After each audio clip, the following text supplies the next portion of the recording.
काफी आसान है, मुश्किल नहीं है। It is 6.67 into 10 power -11 units बंदा फॉर्मूले की शक्ल से बना ही लेता है। आई थिंक क्या newton squared metre over squared kg, I think newton squared metre पर स्क्वायर्ड केजी का हिसाब किताब है इसका। 12।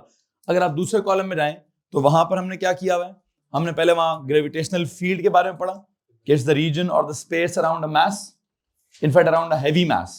कितना heavy mass? Around a planet जितना मास, जिसके इर्द गिर्द क्या होगा, दैट इज उस रीजन में क्या होगा, आई बिलीव ये प्लैनेट किसी और ऑब्जेक्ट को अपनी तरफ क्या कर लेगा, अपनी तरफ खींच लेगा। तो हमने कहा it's region of space around a planet where it can exert its gravitational force on क्या, on any other smaller object जिसको आपने वहां पर रखा हुआ है। बहरहाल फिर हमने कहा जी ग्रेविटेशनल फील्ड के बाद एक लफ्ज था ग्रेविटेशनल फील्ड लाइन, फिर ग्रेविटेशनल फील्ड लाइन के बाद एक लफ्ज था ग्रेविटेशनल फील्ड स्ट्रेंथ। तो वो एक क्वांटिटी है बेसिकली। ग्रेविटेशनल फील्ड उस स्पेस को बोलते हैं, ग्रेविटेशनल फील्ड लाइन एक इमेजिनरी हम लाइन लगाते हैं कि इस लाइन में फोर्स लगेगी या इस पाथ पर वो यूनिट मास मूव करेगा। अगर हमने उसको कहीं पर रख दिया तो ग्रेविटेशनल फील्ड भी कोई क्वांटिटी नहीं है, आइडिया है। ग्रेविटेशनल फील्ड लाइन वो भी कोई क्वांटिटी नहीं है, जैसे इमेजिनरी लाइन है। क्वांटिटी कौन सी है? इस ग्रेविटेशनल फील्ड स्ट्रेंथ को हमने अल्टीमेटली एक क्वांटिटी बनाया था, जिसके लिए अगर हम बेसिक फॉर्मूला देखें तो बेसिक फॉर्मूला क्या है, I think force of gravity पर यूनिट मास, जिसको आप ओ लेवल से भी रिलेट कर सकते हैं, like weight over M. You know small g का क्या फॉर्मूला बनता है? फोर्स ऑफ ग्रेविटी पर यूनिट मास। अब आप फोर्स ऑफ ग्रेविटी को ओ लेवल का बच्चा वेट कहता था तो वेट पर यूनिट मास कर लें, लेकिन मैं ओ लेवल के तरीके से बिल्कुल भी नहीं पढ़ाना चाहता था, तो मैंने फोर्स ऑफ ग्रेविटी को फोर्स ऑफ ग्रेविटी ही लिखा और उसकी जगह क्या फॉर्मूला पुट किया, आई थिंक ये वाला। और अल्टीमेटली हम किस नतीजे पर पहुंचे?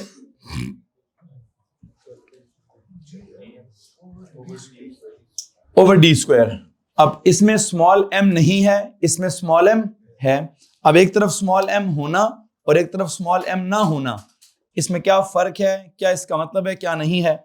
आई थिंक जब आप ग्रेविटेशनल फील्ड की स्ट्रेंथ की बात करते हैं तो उसमें स्मॉल एम मतलब उसमें यूनिट मास, उसका लेने देने कोई नहीं है, बिकॉज फील्ड की स्ट्रेंथ की बात हो रही है ना।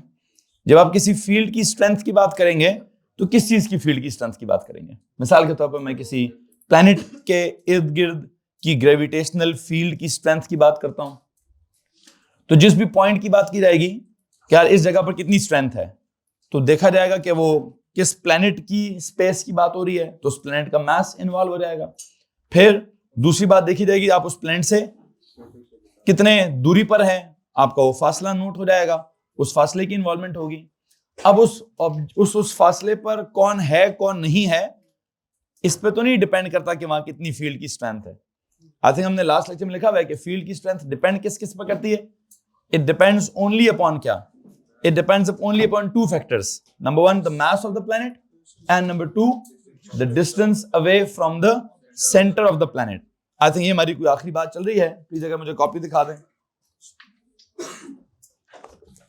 पिछले हमने कॉलम्स को बराबर करने की कोशिश कर ली थी, इस फॉर्मूला को जब हमने ड्राइव किया तो हमारा ये यहां तक जाके पहले 2 कॉलम्स या 3 कॉलम्स से वो बराबर हो गए। फिर उसके बाद हमने लिखा कि gravitational field strength of any planet depends upon 2 factors. It was capital M first and then it was square of the distance. And I think उसको अगर हम symbols में नहीं लिखा हुआ भाई, उसको जरा प्लीज symbols में भी लिख दीजिए। हमने इसके बाद इसको आगे अपना टॉपिक बनाया और हमने कहा G depends upon क्या, M and G depends upon क्या, this. यहां से हमारा क्या मतलब निकला था कि जिस प्लैनेट का मास जितना बड़ा होगा उसके इर्द गिर्द ग्रेविटेशनल फील्ड की स्ट्रेंथ उतनी ज्यादा होगी। फिर आप जिस प्लैनेट के मतलब जितना दूर जाएंगे उतना उसकी ग्रेविटेशनल फील्ड की स्ट्रेंथ कम होती रहेगी, जितना करीब जाएंगे उतनी स्ट्रेंथ ज्यादा होगी, जितना दूर जाएंगे उतनी स्ट्रेंथ कम होती रहेगी। अच्छा, तो यहां पर हमारी कोई 2 कॉलम्स डेवलप हुए। इन कॉलम्स के बाद हमने कोई न्यूमेरिकल सॉल्व किया होगा। प्लीज बताएं आखिरी न्यूमेरिकल आपने लास्ट बात में क्या लिखी थी? हाँ जी, हमने कोई ग्रेविटेशनल फील्ड स्ट्रेंथ की वैल्यू कैलकुलेट की भी है। किधर कैलकुलेट किया जी? आई थिंक हमने कैलकुलेट किया इसको किधर, at the surface of the planet Earth. क्या वैल्यू निकली है?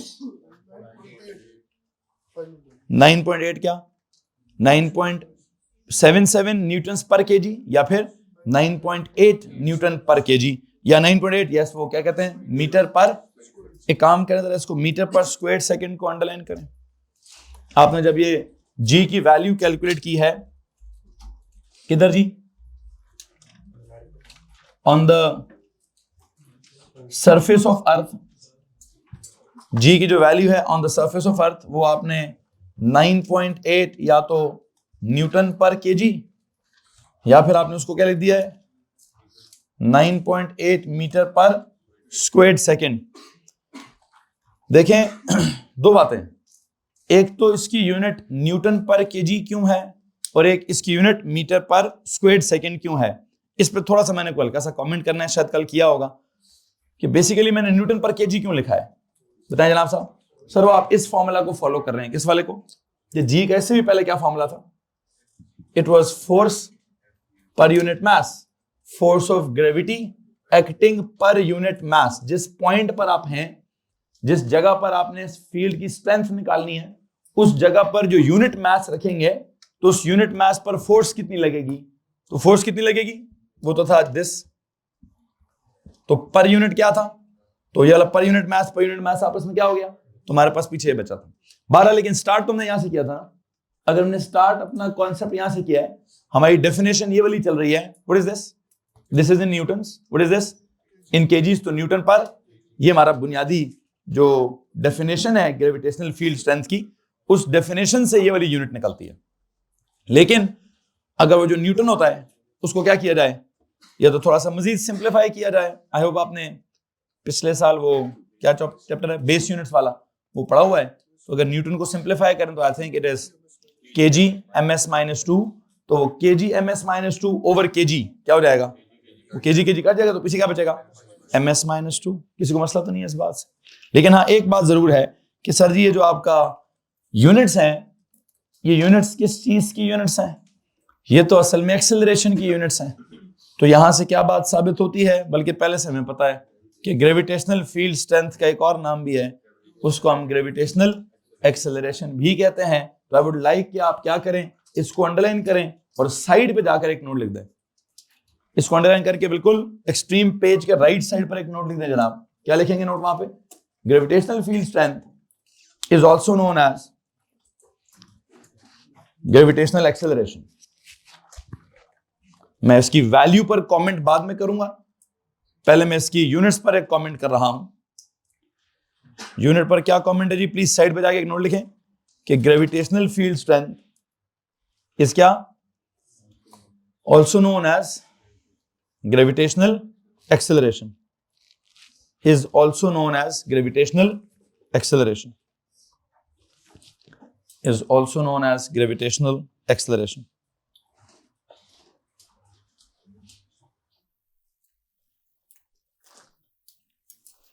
अच्छा अब आते हैं इसकी वैल्यू के कमेंट की तरफ। और आपको मालूम है एक्सेलरेशन का मतलब क्या है, ग्रेविटेशनल एक्सेलरेशन बोला है तो वो आपको पूरा का पूरा कोई फ्री फॉल मोशन याद आ जाना चाहिए, free fall motion with air भी याद आ जाना चाहिए और free fall motion without air भी याद आ जाना चाहिए। मैं उसको दोबारा नहीं पढ़ा रहा, वो आपने पिछले साल फ्री फॉल मोशन जो है वो, चूंकि पिछले साल सिलेबस क्या था, लीनियर मोशन हमारा सिलेबस था, तो लीनियर मोशन की वन ऑफ द कैटेगरी क्या थी, एक तो हॉरिजॉन्टल रोड के ऊपर सीधी सीधी गाड़ियां चलती थी वो भी पढ़ चुके, और वर्टिकल डायरेक्शन में फ्री फॉल अपवर्ड डाउनवर्ड, उसका काइनेमैटिक्स, उसका डायनामिक्स, उसकी न्यूमेरिकल्स, उसकी ग्राफ्स, उसका सारा हमने डिस्कस किया हुआ है। मैं अभी ग्रेविटी की वजह से जो आपका फ्री फॉल मोशन है वो तो नहीं पढ़ाऊंगा। हाँ ग्रेविटी की वजह से जो मेरा सर्कुलर मोशन है वो हमारा इस साल का सिलेबस होगा। ग्रेविटी पिछले साल भी थी, लेकिन पिछले साल ग्रेविटी को हमने सिंपल जी को 9.8 या 10 या मीटर पर स्क्वायर सेकेंड अज्यूम कर कर, उस वैल्यू को भी कांस्टेंट अज्यूम कर कर हमने क्या किया,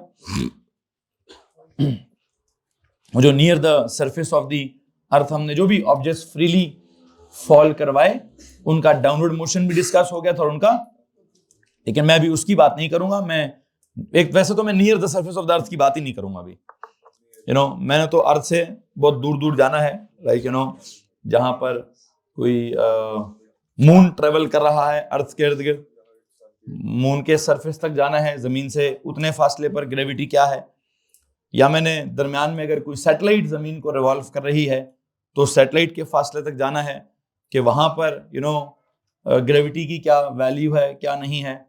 तो एक बात तो आपको ऑब्वियसली पता होनी चाहिए कि ग्रेविटी का जो लेना देना है, मास क्या आता है, मास ऑफ द प्लेनेट अर्थ, वो तो कांस्टेंट है मान लेता हूं। कैपिटल जी वो भी कांस्टेंट है भी मान लेते हैं।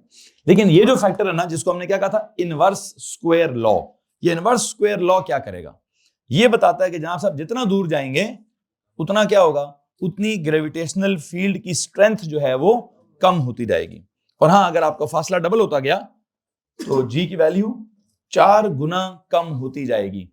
अब इसको मैंने थ्योरेटिकली कैसे समझना है, इसको ग्राफिकली कैसे समझना है, इसको न्यूमेरिकली कैसे समझना है, आपको मालूम है मैं फिजिक्स में अक्सर कोशिश करता हूं कि जिस भी आइडिया की बात हो रही हो उसका थ्योरेटिकल अप्रोच भी डेवलप हो, फिर उसका न्यूमेरिकल अप्रोच भी डेवलप हो, और फिर उसका एक ग्राफिकल अप्रोच भी डेवलप हो, और उन तीनों को हमने दरमियान में मिक्स करके, फिर सवाल वाले की मर्जी होती है कि वो चाहे तो ग्राफ्स के हिसाब से पूछे, चाहे तो न्यूमेरिकल्स के हिसाब से पूछे, इधर हूं मैं, ठीक है, चाहे तो जिस भी हिसाब से सवाल पूछे हम उस हिसाब से आगे फिर कैरी कर लेते हैं। बहरहाल अभी मैं क्या करना चाह रहा हूं, अभी क्या करना, जो आखिरी बात है मुझे बताएं, हमने यूनिट्स का डिस्कशन कर लिया, मैं वहां एक साइड पे एक और नोट लिखवा के बात वाइंड अप करता हूं। आपने साइड पे क्या लिखा है, gravitational field strength is also known as gravitational acceleration, बिल्कुल ठीक हो गया। उधर अंडरलाइन करें ग्रेविटेशनल एक्सेलरेशन को, वहां एक नोट लिखें, free fall motion as an example of linear motion, side पे ही जाएं, gravitational action as an example of linear motion has already been studied in AS level, has already been studied in AS level. Free fall motion as an example has already been studied as an example of, क्या लगा है, has already been studied in AS level।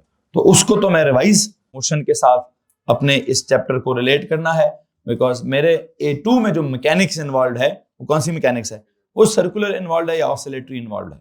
अगर मुझे इस chapter में mechanics लानी भी है तो मैं लीनियर वाली मैकेनिक्स तो नहीं लाऊंगा, मैंने कौन सी मैकेनिक्स लानी है जी, सर्कुलर वाली मैकेनिक्स शायद मैं यहाँ पर एंगेज कर लूं। लेकिन अभी इससे पहले क्या मैं मैकेनिक्स को एंगेज करूं, मुझे लगता है मुझे यूनिट के बाद जरा इसकी जो मैग्नीट्यूड है इसके ऊपर थोड़ी सी डिस्कशन करनी है। ऑल्दो मैं बिल्ड कर चुका हूं, अपना जो आर्ग्यूमेंट है मैं बिल्ड कर चुका हूं कि कैपिटल जी वो through out the universe constant होता है, कैपिटल एम अगर आप प्लेनेट अर्थ की फ्रेम की बात करेंगे या इसको सेंटर बनाकर इसके इर्द गिर्द की बात करेंगे तो हाँ ये कांस्टेंट हो सकता है। लेकिन जब आप डी की बात करेंगे तो वो तो कांस्टेंट नहीं होगा, डी जैसे जैसे चेंज होगा तो स्मॉल जी की वैल्यू वैसे वैसे चेंज होगी। इसका मतलब स्मॉल जी जो है, जिसको आप पिछले साल ग्रेविटेशनल फील्ड स्ट्रेंथ या ग्रेविटेशनल एक्सेलरेशन कहते आए हैं, और आप पिछले साल उसको एक कांस्टेंट समझते आए हैं, वो कांस्टेंट नहीं है। कैपिटल जी कांस्टेंट है, स्मॉल जी कांस्टेंट नहीं है। कैपिटल जी किस किस्म का कांस्टेंट था, यूनिवर्सल कांस्टेंट, कि वो नियर द सरफेस ऑफ अर्थ करें या away from the surface of अर्थ करें, या किसी मून के सरफेस पे चले जाएं, किसी और प्लेनेट के सरफेस पे चले जाएं, किसी स्टार पे चले जाएं, किसी स्टार के सेंटर पे चले जाएं, किसी एम्प्टी स्पेस में चले जाएं, किसी दो प्रोटॉन्स के दरमियान चले जाएं, कहीं पे भी चले जाएं, कैपिटल जी का जो वैल्यू है वो कांस्टेंट होता है, स्मॉल जी का वैल्यू कांस्टेंट। असल मसला ये वाला है कि आज से पहले तक ओ लेवल के बच्चे को या एएस लेवल के बच्चे को एक्चुअली कैपिटल जी का पता ही नहीं है, मतलब उसके किसी सिलेबस में कैपिटल जी तो आता ही नहीं है। हाँ, उसको स्मॉल जी का पता होता है, ओ लेवल में भी एक स्मॉल जी वैल्यू है और एएस लेवल में भी स्मॉल जी वैल्यू है। अब जब हम ओ लेवल के बच्चे को स्मॉल जी पढ़ाते हैं तो क्या पढ़ाते हैं, हम तो उसको कहते हैं कांस्टेंट, हम तो कहते हैं ग्रेविटेशनल एक्सेलरेशन की वैल्यू कांस्टेंट है। एएस में भी हम कहते हैं सर जी कांस्टेंट है। तो अब पिछले 2-3 साल कहते आए हैं कांस्टेंट है, आप कहने लगा हूं कांस्टेंट नहीं है। तो ये पिछले सालों में क्या करता आया हूं, अभी मैंने क्या करना है, आई होप अगर आप में से किसी को समझ आ रहा है तो हाथ खड़ा करिए, मैं क्या बोलना चाह रहा हूं। एनीवन प्लीज, मैं क्या समझाना चाह रहा हूं भाई जी।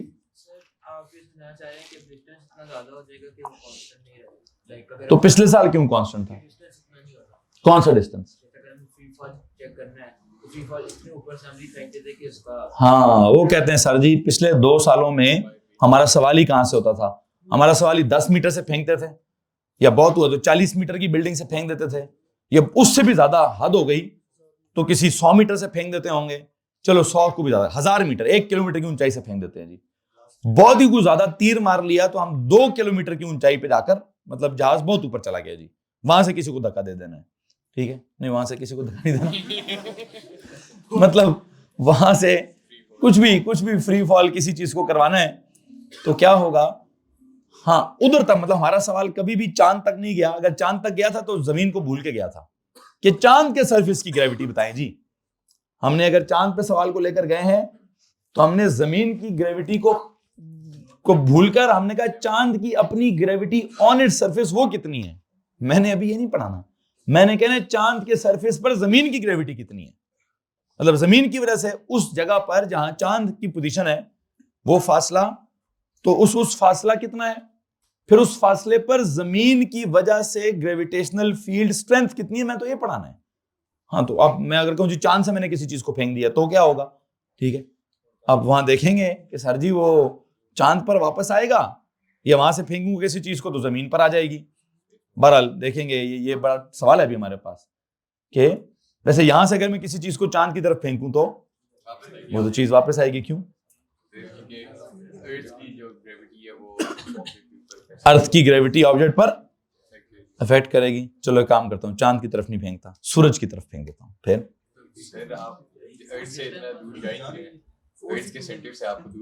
नहीं, सवाल का जवाब सही तरह से देंगे। मैंने कहा, आपने कहा जी सर जी, मैंने कहा चांद की तरफ चीज को फेंके, तो आपने कहा सर उसने मुड़ के वापस जमीन पर आ जाना है, बिकॉज यू बिलीव चांद छोटी चीज है, जमीन बड़ी चीज है, तो जमीन का इन्फ्लुएंस ज्यादा है, जमीन खींच लेगी, चांद नहीं खींचेगा।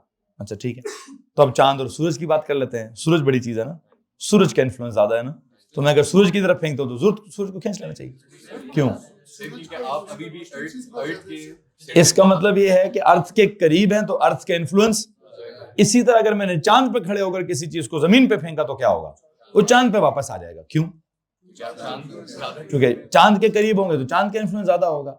और अगर मुझे फिर वो पॉइंट ढूंढना है कि जिस पॉइंट से मैंने फेंका, जिस पॉइंट से 1 इंच इधर होके फेंका तो जमीन पे चला जाएगा, उस पॉइंट से 1 इंच इधर होके फेंका तो, और अगर उस पॉइंट पे छोड़ दिया तो वो उधर ही रहेगा, मुझे वो पॉइंट ढूंढना होगा। खैर बहरहाल मैं बातें करते करते ही आगे निकल गया हूं, मुझे तो नोट्स बनाते बनाते आगे जाना होता है, ठीक है, मैं स्टेप बाय स्टेप आगे जाऊंगा, मैं एकदम ही चैप्टर के दरमियान में की चला गया हूं, मुझे वापस आना चाहिए, अभी फिलहाल वापस आना चाहिए। किधर था जी, कि वो जो स्मॉल जी है, वो स्मॉल जी की बात हो रही थी कि वो ओ लेवल में कांस्टेंट था और एएस लेवल में भी कांस्टेंट था। उसकी वजह क्या थी, उसकी वजह ये थी कि ओ लेवल या एएस में सवालात सिर्फ किधर के थे, सवालात were very much near the surface of the earth, इतने near the surface of the earth थे कि जी की वैल्यू ऑलमोस्ट कांस्टेंट ही रहती थी, 9.8 ही रहती थी। लेकिन अब हमारे सवाल कैसे हो जाएंगे, हमारे सवाल जमीन के सरफेस से बहुत दूर जाएंगे। कितना दूर जाएंगे, इतना दूर तो जाएंगे ही जाएंगे कि जी की वैल्यू 9.8 से तो कम होएगी। एक काम करना चाहता हूं, आई थिंक जरा इसके मैग्नीट्यूड को अंडरलाइन करें, मैं इसके मैग्नीट्यूड पे कुछ कमेंट दे दूं।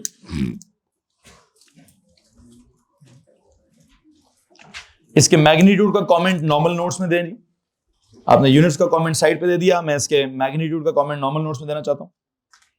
लेकिन द वैल्यू ऑफ जी,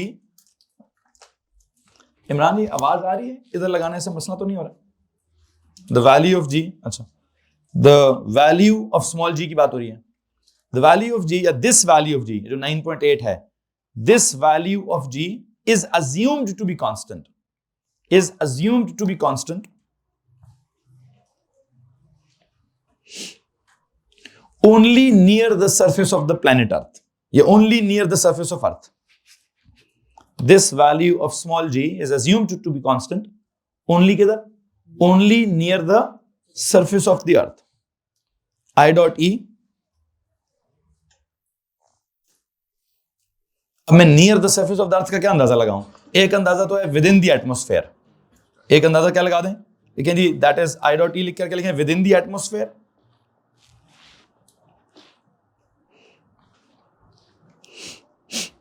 अच्छा, अब ये विद इन दी एटमॉस्फेयर को कुछ किताबों में ना एक आर्ग्यूमेंट है इसके बारे में, कहता है यार इसकी वैल्यू को ऑलमोस्ट कांस्टेंट अज्यूम करें जब तक आपका जो हाइट है और जब तक आपकी जो अल्टीट्यूड है वो रेडियस से स्मॉलर है, रेडियस ऑफ द प्लेनेट अर्थ से जब तक स्मॉलर है ना तब तक आप इसको कांस्टेंट अज्यूम कर सकते हैं। क्या था वैसे radius of planet earth? 6.4 into 10 power 6 क्या मीटर। इसको अगर मैं 10 पावर 6 हटा दूं किलो करने के लिए 10 पावर 3 कर दूं तो 6.4 इंटू 10 पावर 3 किलोमीटर कितने हुए? 6400 किलोमीटर। जमीन का जो रेडियस है वो कितना है? 6400 किलोमीटर। कहता है इसकी वैल्यू में एक बहुत अप्रिशिएबल फर्क आएगा जब आप 6400 किलोमीटर, बल्कि मैं 6400 किलोमीटर की भी बात नहीं करना चाहता। आई थिंक एक काम करते हैं, एक न्यूमेरिकल करते हैं, फिर इस बात का जवाब देते हैं। Only near the surface of the अर्थ की बात होगी, विद इन द एटमॉस्फेयर की बात होगी। एक काम करें जी, कितने फासले पे जाएं, एक दो न्यूमेरिकल्स करें, फिर खुद ही हो जाएगा। सवाल लिखें। मैं डिफरेंट फासलों पर जी की वैल्यू निकालना चाहता हूं। 2 कॉलम्स बना लीजिएगा, 2 सवाल कराऊंगा। एक तरफ सवाल लिखें, calculate the value of gravitational field strength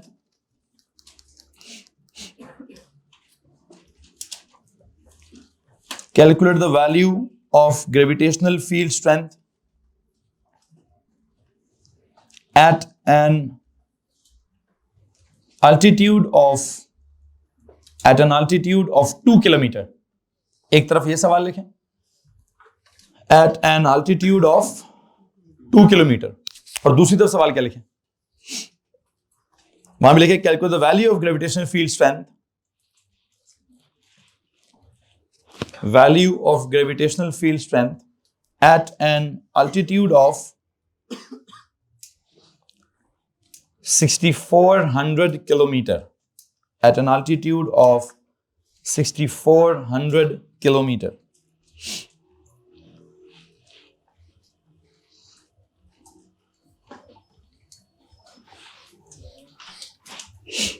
जी जनाब साहब, पहले एक तरफ क्या लिखा? at an altitude of क्या?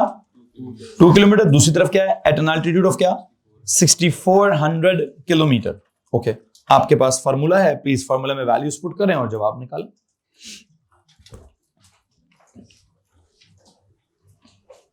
सुने जनाब साहब, मैं एक ड्राइंग सी बना देना चाहता हूं दोनों सवालों के दरमियान में एक ड्राइंग बना देता हूं। ये क्या है जनाब साहब? सपोज करें this is that planet earth. Planet earth का मास आई होप आपको मालूम है। What is that value? It is 6.0 into 10 power 24 kg। ये जो जमीन का अपना रेडियस है इसको कैपिटल आर क्या देता हूं, इसकी वैल्यू कितनी है? 4 इंटू 10 पावर 6 क्या मीटर। ये लेवल कौन सा है? This is the surface of क्या? The planet earth. मुझे कहां पे चाहिए जी की value? At an altitude. Altitude का मतलब क्या होता है? Underline the word altitude. What is altitude? It's the height above the surface. What is altitude? जनाब साहब, it is the height above the surface. Height above the surface. Altitude किसको कहते हैं जी? Height above the surface. तो height above the surface इधर वाले सवाल में कितनी है? अब मैं यहाँ पे मैं एक वैसे आपको बता देता हूं। यह है 6400 किलोमीटर। इसके लिए 2 किलोमीटर का मीनिंग क्या है? कि सर जी आप अभी भी किधर है? विद इन दी, ऑलमोस्ट यूं समझिए कि विद इन दी एटमॉस्फेयर ही होंगे। What is this value? This is that altitude, and if I say this h, call this h, if it is equal to क्या? 2 किलोमीटर, मतलब 2 into 10 power 3 metre. एक तो मुझे इस लेवल पर g की वैल्यू चाहिए और एक मैंने आपको और लेवल बता दिया। कौन सा जी?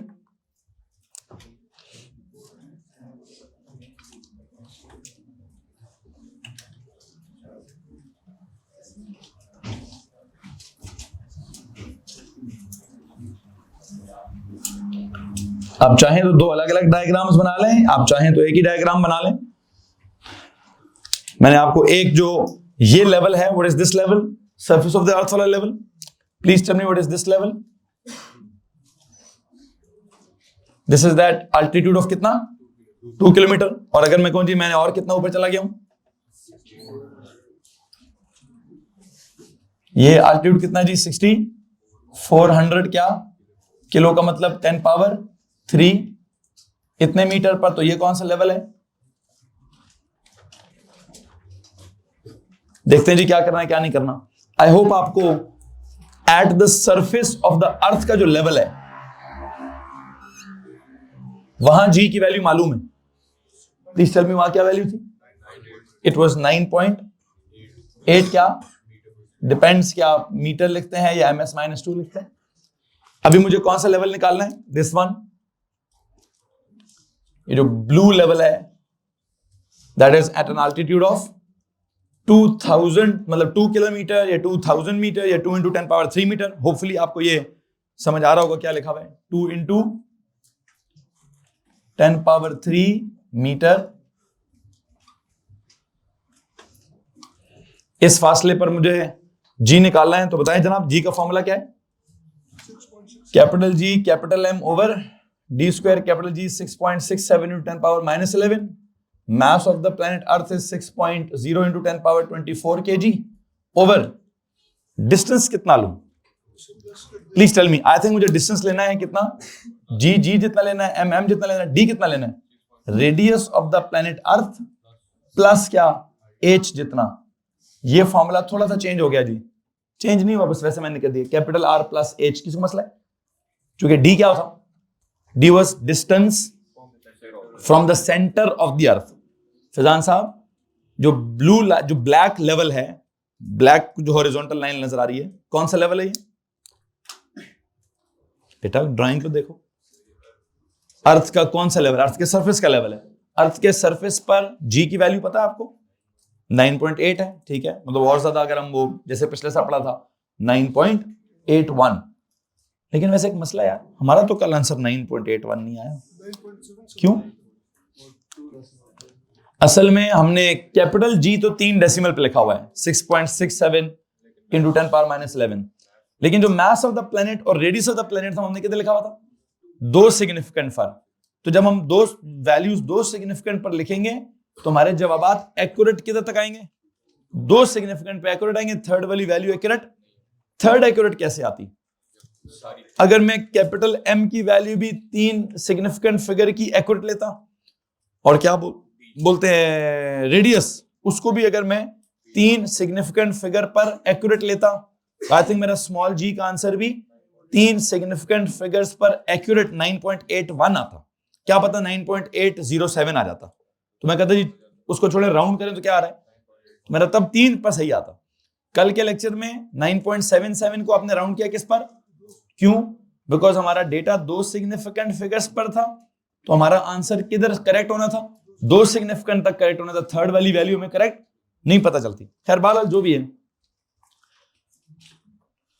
जी, आंसर 9.81 आ गया।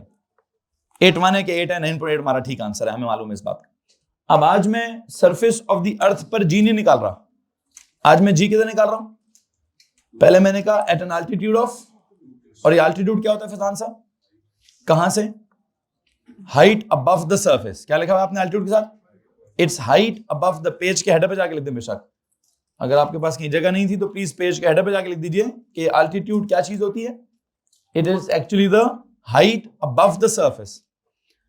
अब हाइट अबव द सरफेस तो 2 किलोमीटर है या 2000 मीटर है या 2 × 10⁻³ मीटर है, लेकिन जो फॉर्मूले का डी है वो क्या होता है, that D is distance from क्या, फ्रॉम द सरफेस। कल का लेक्चर लिए this distance from the centre. तो अगर मुझे सेंटर से फासला लेना है इस ब्लू लेवल का, तो ब्लू लेवल का सेंटर से फासला कितना है, r plus h. R plus क्या, सेंटर से ये r आ गया, फिर r में क्या करना पड़ेगा, h को ऐड भी करना पड़ेगा। तो इसलिए मैंने फॉर्मूला में क्या कर दिया कि यार आप अपने इस डिस्टेंस वाले फॉर्मूला को रिप्लेस करें किससे, इसको बोले r is the radius of the planet earth plus उसको ऊपर का अल्टीट्यूड दैट इज h, तो इज r प्लस h का होल स्क्वायर। कोई मसले वाली बात? तो बस अब वैल्यूज पुट करनी है ना। वैल्यूज होता है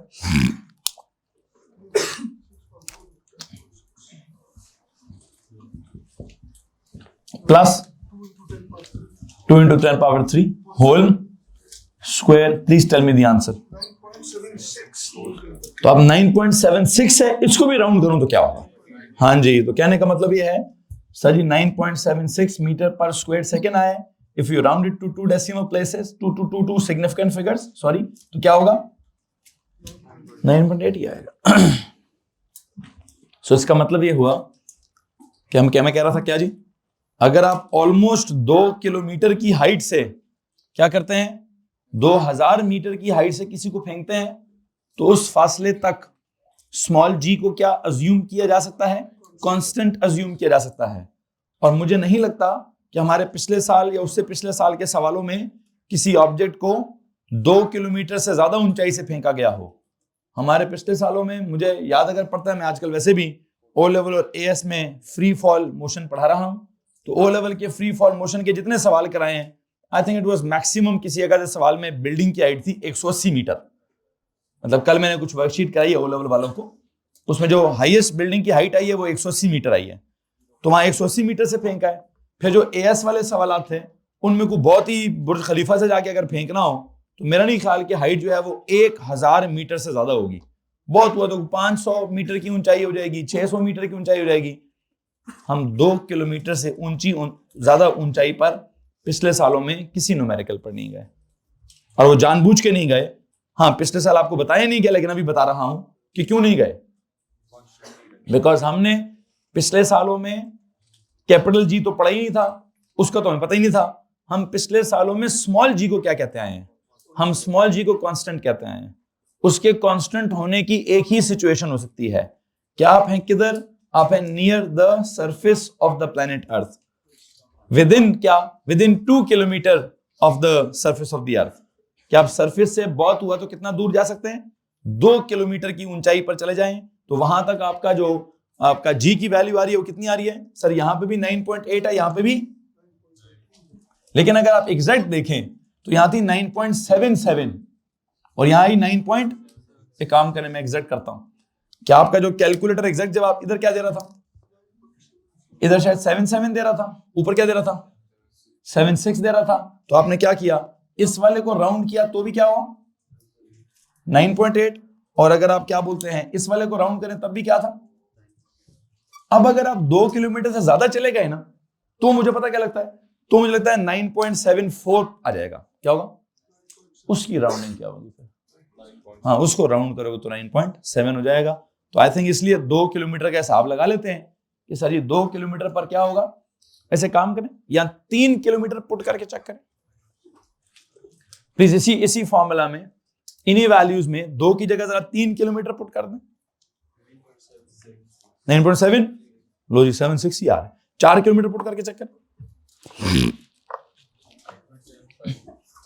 9.7 5 किलोमीटर पुट करके चेक करें। मुझे वो आंसर चाहिए जब वो 5 से नीचे आ रहा हूं। 9.49 पे आंसर चाहिए। 6 पुट करें जरा, है 8 किलोमीटर पे। वो कहते सर जी अगर आप 8 किलोमीटर पुट करेंगे तो क्या आंसर आ रहा है? 9.5 से छोटा आंसर, सॉरी 9.75 9.75 से थोड़ा छोटा आंसर आ रहा है, जिसकी राउंडिंग किधर होती है? 9.7 पर होती है। किसी को मसला है इस बात से? अदरवाइज क्या हो रहा है? 7 किलोमीटर पे क्या आंसर है? 9.74। हाँ ठीक है, मुझे चाहिए। खैर मुझे एग्जैक्टली कोई नोट्स नहीं लिखवाने हैं आपको, लेकिन वैसे एक अंदाजा बता रहा हूं कि मैंने कहा जी ऑलमोस्ट विद इन 2 किलोमीटर तक 9.8 ही रहेगा। मैंने चेक कर लिया। वो कहते हैं सर 3 किलोमीटर पे भी 9.8 रहेगा। एक बच्चा कहता है सर जब तक 7th किलोमीटर पे नहीं जाएंगे तब तक क्या नहीं होगा? तब तक वो 9.75 से नीचे नहीं जाएगा, तब तक उसकी राउंडिंग 9.7 नहीं होगी। उससे पहले पहले क्या होगा? विद इन दोज 5 और 6 kilometers of the surface of the earth, the value is such that it will round to क्या? It will round to 9.8. I believe हमने क्या किया है? The value of G को assume किया है constant किधर? Only near the surface of the Earth that is क्या, दैट इज विदिन क्या, विदिन द एटमोस्फेयर, और क्या लिख दीजिए वहां एक और जो जुमला लिखा नहीं, बल्कि एक सेकंड में लिखवाता हूं, नोट्स लिखवाता हूं, इधर आ जाए, इधर मुझे जी किधर कैलकुलेट करना है, एट एन अल्टीट्यूड ऑफ क्या 6400 किलोमीटर, और ये 6400 किलोमीटर में क्यों लिख रहा था, because this value is something 6.4 into 10 power 6। तो यूं समझे कि मैंने क्या किया हुआ है, यहां पर मैंने अल्टीट्यूड कितना लिया है, यहां पर मैंने अल्टीट्यूड उतना लिया है जितना उसका रेडियस था। अगर अल्टीट्यूड कितना ले लिया जाए, उतना अल्टीट्यूड ले लिया जाए जितना के प्लेनेट अर्थ का अपना रेडियस है, तो देखते हैं कि कोई फर्क पड़ता है, और अगर फर्क पड़ता है तो कितना फर्क पड़ता है। चेक करें जी, यहां क्या होगा, G is equal to capital G capital M over d square, या फिर capital G capital M over d कितना होगा, R प्लस H। वैसे अगर मैं आपसे कहूं कि इस वक्त H की जो वैल्यू है वो कितनी हो गई है, H की जो वैल्यू है, this value is capital R के बराबर हो गई है, तो क्या मैं फॉर्मूला में कह सकता हूं R प्लस R का होल स्क्वायर, क्या मैं कह सकता हूं इट इज 2R का होल स्क्वायर। तो ये काम तो ओरली भी हो सकता था, कैसे, क्या आपने D को क्या कर दिए, डबल कर दिए, तो D को डबल करने से हमारी अपनी वो मेंटल मैथ्स क्या कहती है कि G की वैल्यू क्या हो जाएगी, 4 गुना कम होगी। जरा चेक करते हैं, मैं यहां पे वैल्यूज पुट करूंगा। G is 6.67 10 power minus 11 into mass is 6.0 into 10 power 24 over distance कितना है 6.4 into 10 power 6 it was radius, plus altitude कितना है, वो भी 6.4 इंटू 10 पावर 6 है, इसका होल क्या इधर लेना है स्क्वायर। प्लीज बताइए जवाब क्या है, वो मत लिखिएगा अभी प्लीज ये मत लिखिए बेशक यार, सीधा यहां से कर 4 तो 2.4 मीटर पर स्क्वायर सेकेंड। तो you know what is happening, आपने डिस्टेंस मुझे लगता है क्या कर दिया है, डिस्टेंस ना, अगर मैं यहाँ पे एज को कहूं जी, मैंने एज आर जितना रख दिया है, तो मैंने डिस्टेंस पहले आर था, अब डिस्टेंस 2R कर दिया है। तो हमारा मैथ्स क्या कहता है, डिस्टेंस R हो, डिस्टेंस को 2R कर दें, तो प्रोपोर्शनैलिटी क्या होती है कि अगर आपने डिस्टेंस डबल कर दिया तो उसका इफेक्ट, तो काम करता है 9.81 को 4 से डिवाइड करें, क्या आता है, यही आंसर आता है। तो आई थिंक इस लेवल पर जाकर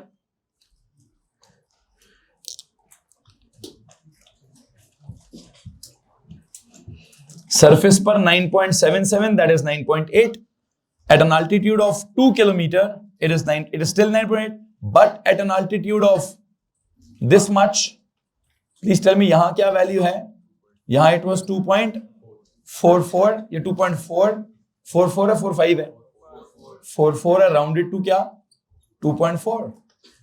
तो आप देख सकते हैं कि हाँ यहां सर वैल्यू क्या हुई है, यहां वैल्यू अच्छी खासी कम हो गई है, यहां पर वैल्यू अच्छी खासी कम हो गई है जी।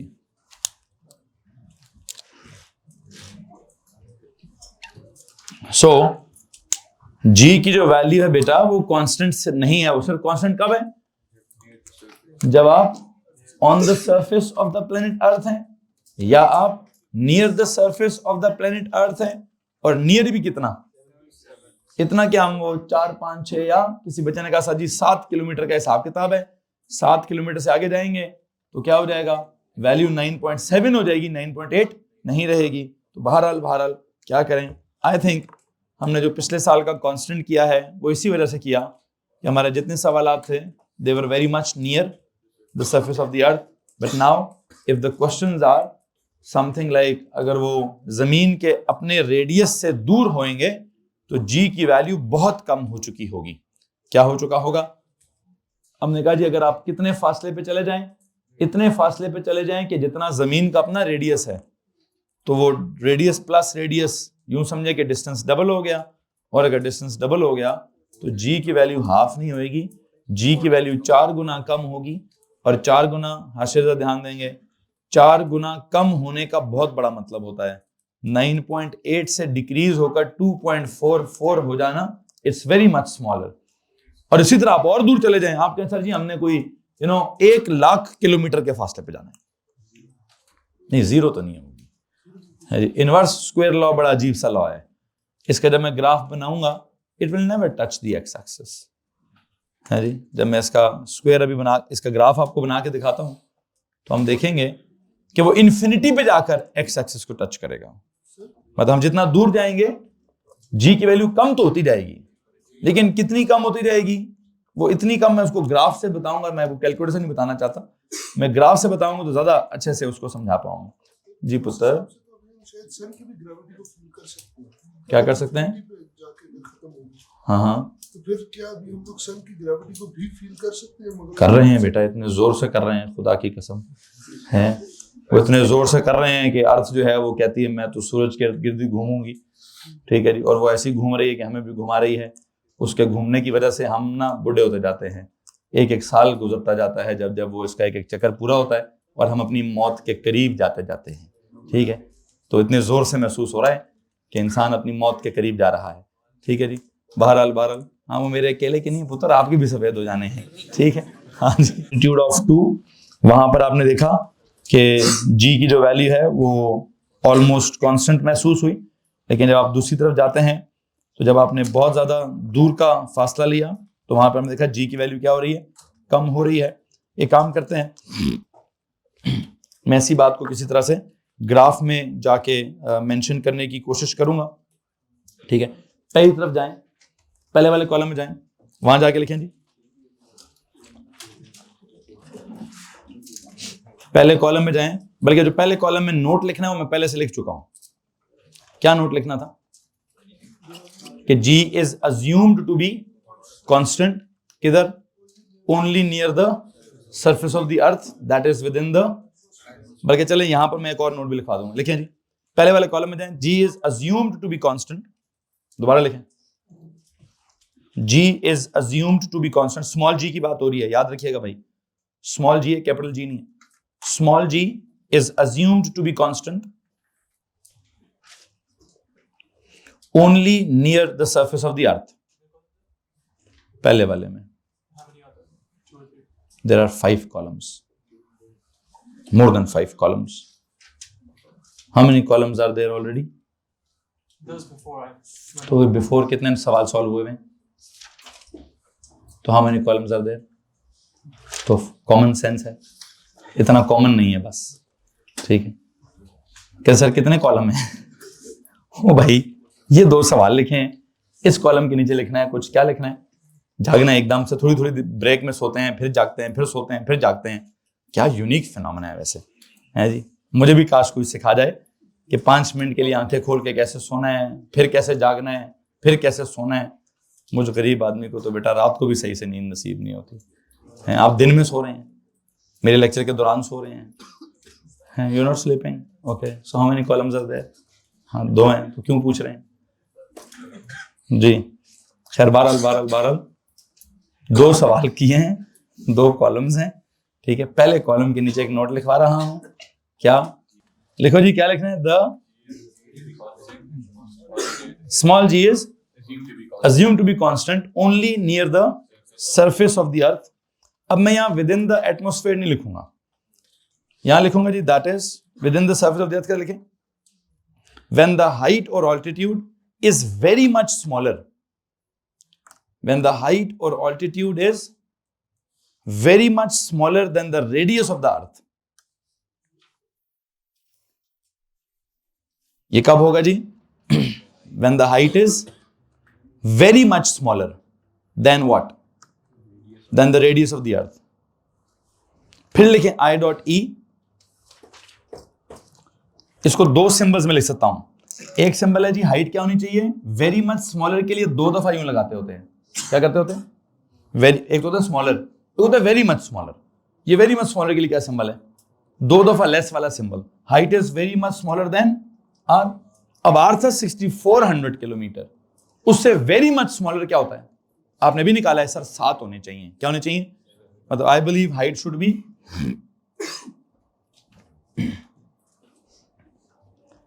Less than equal to 7 kilometre. अब ऐसे देख लीजिए एग्जैक्ट 7 है कि क्या है? 7 पे क्या आ रहा था? वो कह रहा है 7 पे 7.4 हो गया था, 7.49। तो मैं 7 नहीं करूंगा, फिर 6 करने चाहिए। 6 पे क्या जवाब आ रहा है? 7.49 भाई मुझे कैलकुलेटर दे सकते हैं आप?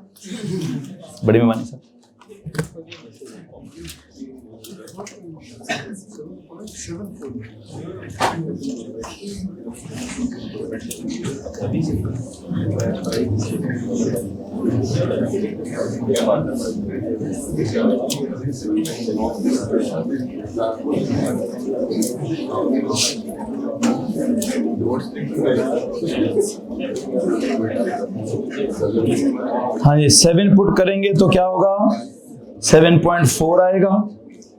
6 पुट करेंगे तो क्या होगा? 7.5 आएगा। सॉरी 7.5। हाँ ठीक है, विदिन 6 होना चाहिए।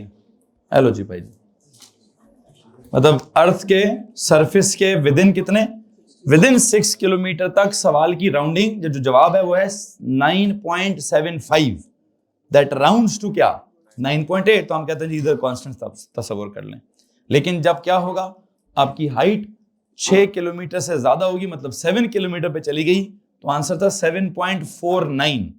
इसको अगर आप राउंड करेंगे तो 7.5 तो होगा, मतलब 9.75 तो होगा, लेकिन ये 9.8 नहीं होता।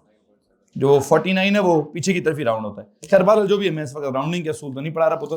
जो मैंने कहना था मैं कह चुका हूं कि अगर आपका अल्टीट्यूड जमीन के रेडियस से बहुत छोटा है तो क्या होगा?